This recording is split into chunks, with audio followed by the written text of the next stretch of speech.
there, stars. Tiv here. Now, I've owned both Kingdom and Legacy Beast Megatron for a while now, and I haven't really talked about them for some reason. So why don't we go ahead and fix that? Let's go ahead and start with our Season 1 villain for today.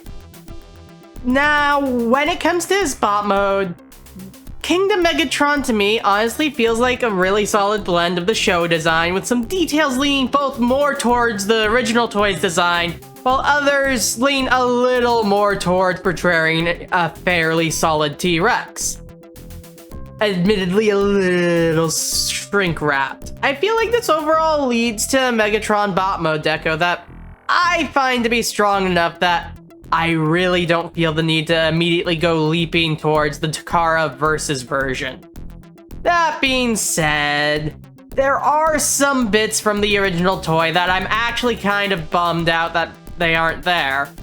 Like, I know the missiles weren't ever going to be something we got in Kingdom, but I honestly would have appreciated some callback to the mutant mask gimmick of the first year. And I mean, what's really stopping Hasbro from putting a water squirter in a modern toy? Cowardice, that's what.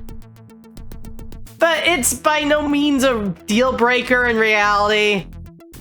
It's just something I would have appreciated as a fan that tends to lean a little more towards referencing the original toys as opposed to cartoon accuracy. Now, as we move into the articulation, I will say we have some solid swivels at those knees, if a little too loose. A fine ankle tilt, and a really solid clicky and ratchety knee bend. And spread. He's got a great 360 at his waist, and some really solid arm posing with his Rex head arm. Now the tail, though, it feels a little more unwieldy as an arm. And while it turns 360, you aren't gonna get a lot of up and down out of the head. You still get a pretty solid action pose out of him. Overall, while he's lacking some aspects I personally would have liked, Megatron's bot mode is really good, at least in my opinion. The dino head is also super playable with blast effects, which almost makes up for the lack of missile or squirting gimmicks. Okay, it doesn't, but the collector's high posable lines just don't do things like that. Generations and Chug just don't do that, and I have to learn to suck it up. The solid articulation and good looks are the only play feature you get for Generations. Anyway, a note on the transformation. It's a bit hard to get the gaps together, and it really does feel a little unwieldy to do. And